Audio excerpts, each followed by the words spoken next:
En el año 2007, los obispos latinoamericanos reunidos en Aparecida, en Brasil, escribían: seamos misioneros del Evangelio no solo con la palabra, sino sobre todo con nuestra propia vida, entregándola en el servicio, inclusive hasta el martirio.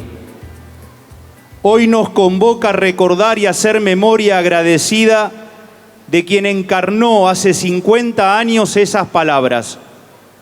El padre Carlos Mujica, sacerdote de Cristo, del clero de Buenos Aires, pastor de la iglesia que entregó su vida por Jesús y el Evangelio, jugándose por entero en la Argentina convulsionada y violenta de las décadas del 60 y el 70.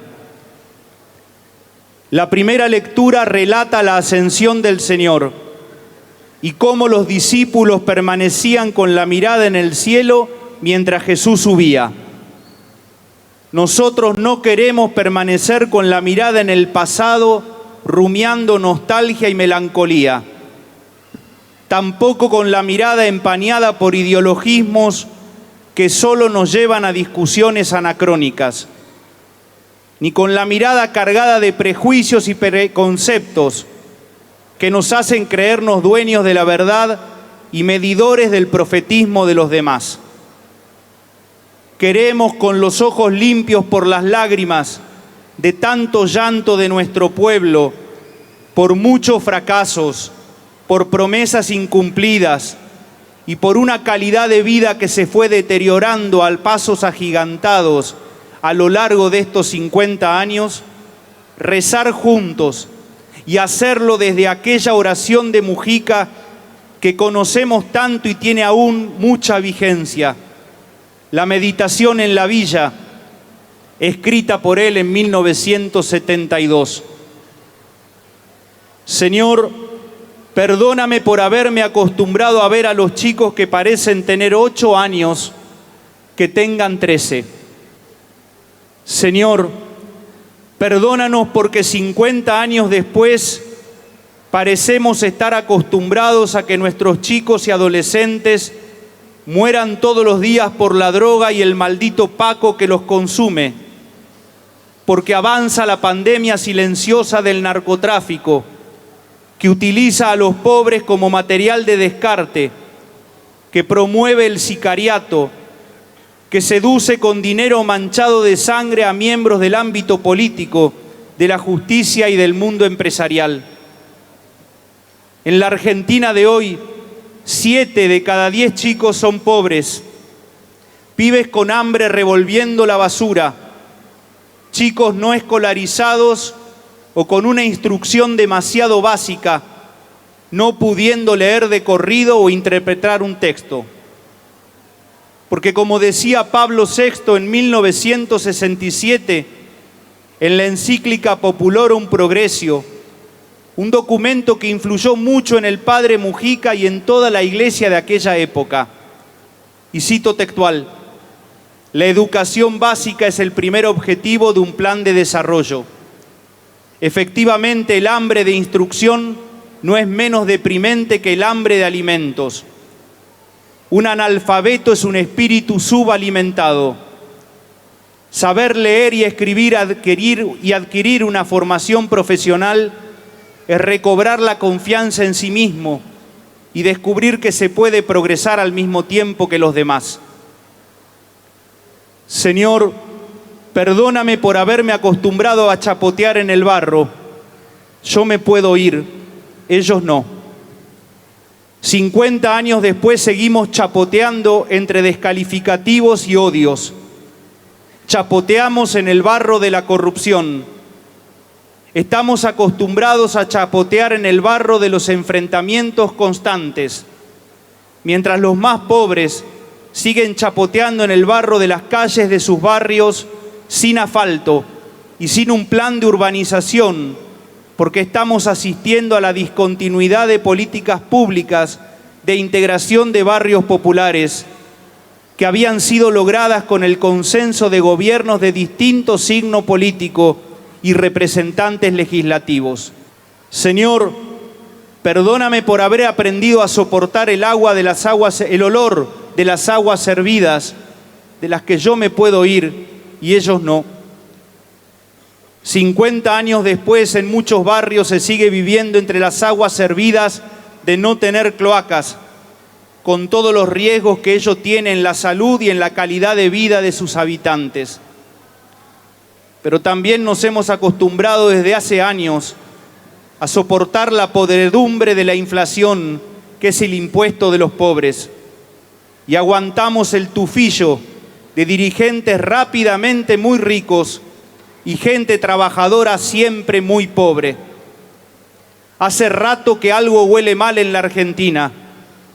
La corrupción, el individualismo, el sálvese quien pueda apestan, y casi que nos acostumbramos a vivir con esos males. Señor, perdóname por encender la luz y olvidarme que ellos no pueden hacerlo. 50 años después, vivimos encantados por las luces de la fama y del éxito pasajero. Las luces engañosas que nos dejan un poco ciegos y encandilados por no ver lo que realmente hay que ver. A los hermanos que en sus vidas toda luz se apagó, porque se apagó la esperanza, porque se apagaron las ganas de seguir luchando, porque viven en la oscuridad de la tristeza, de la soledad y de la injusticia. Señor, yo puedo hacer huelga de hambre y ellos no, porque nadie hace huelga con su hambre. 50 años después decimos con el Papa Francisco que nos hemos acostumbrado, y cito textual, a comer el pan duro de la desinformación y hemos terminado presos del descrédito, de las etiquetas y de la descalificación. Hemos creído en que el conformismo saciaría nuestra sed y hemos acabado bebiendo de la indiferencia y de la insensibilidad. Nos hemos alimentado con sueños de esplendor y grandeza y hemos terminado comiendo distracción, encierro y soledad. Nos hemos empachado de conexiones y hemos perdido el sabor de la fraternidad. Señor, perdóname por decirles, no solo de pan vive el hombre, y no luchar con todo para que rescaten su pan. 50 años después, como servidores de la mesa compartida, queremos como iglesia jugarnos la vida en el compromiso con los que menos tienen, porque las injusticias sociales nos invitan a trabajar con mayor empeño en ser discípulos que saben compartir la mesa de la vida, mesa de todos los hijos e hijas del Padre, mesa abierta, incluyente, en la que no falte nadie, reafirmando la opción preferencial y evangélica por los pobres, comprometidos a defender a los más débiles, especialmente a los niños, a los enfermos, a los discapacitados, a los jóvenes en situación de riesgo, a los ancianos, a los presos, a los migrantes. Señor, quiero quererlos por ellos y no por mí. 50 años después queremos estar cerca de los más pobres, como estuvo el Padre Carlos, porque solo la cercanía que nos hace amigos nos permite apreciar profundamente los valores de los pobres de hoy, sus legítimos anhelos y su modo de vivir propiamente la fe. No queremos tocar de oído que los que sufren no sean objeto de nuestra caridad, sino sujetos protagonistas de sus vidas, que no son rehenes de nadie, que no venden sus derechos y libertad por un bolsón de comida o con una promesa electoral que después no se cumple. Ayúdame. Así, sencillamente, Carlos Mujica le pedía al Señor. Los sacerdotes para el tercer mundo que tanto lo conocían, decían en un documento a 9 días de su muerte, el 20 de mayo de 1974. Su fe lo llevó a la experiencia frecuente y profunda de la oración, un aspecto que muchos de los que admiraban su actividad y simpatía tal vez desconocieron. Lo hemos visto nosotros en largos ratos de oración que pasaba frente al sagrario en humilde y escondida plegaria. 50 años después, en esta misa venimos a pedir ayuda a Dios porque reconocemos, como Carlos lo hizo, nuestra fragilidad. No somos héroes, somos hombres y mujeres de fe que queremos ser fieles al Evangelio, que no podemos solo con nuestras fuerzas, y por eso con el Padre Mujica decimos: ayúdanos, Señor, no nos sueltes de tu mano, te necesitamos mucho. Sueño con morir por ellos. Estas palabras se hicieron carne aquella trágica noche del 11 de mayo de 1974, cuando luego de beber la sangre del Señor en la celebración de la misa, la sangre de Carlos corrió copiosamente en la vereda de la parroquia San Francisco Solano, prolongando el sacrificio redentor de su Maestro y Señor, como decía el padre Jorge Bernaza en la homilía de la misa de exequias. Su sangre derramada fue la consecuencia de un modo de vivir. Su sangre derramada llega a nosotros y nos interpela, nos cuestiona, nos anima a dar frutos y a entregarnos por el proyecto del reino de Dios, proyecto de justicia y fraternidad, proyecto de amor y de paz. Ayúdame a vivir para ellos. Carlos Mujica vive en el corazón de su pueblo y nos enseña a dar la vida por los demás. ¿Cuántos padres dan la vida por sus hijos con pequeños gestos cotidianos de amor?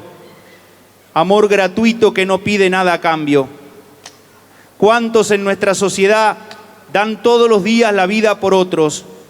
Trabajadores, docentes, personal de la salud y de las fuerzas de seguridad, voluntarios en comedores, religiosos y religiosas, cuidadores de enfermos y ancianos y tantos más.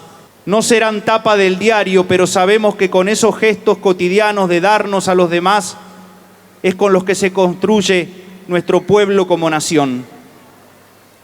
Carlos Mujica dio la vida por los más pobres y el Evangelio. Lo mataron porque sabían que su muerte provocaría una gran conmoción y apostaban al caos que se cernía como una tormenta sobre los argentinos, que con los años quedaron afónicos de reclamar paz y libertad.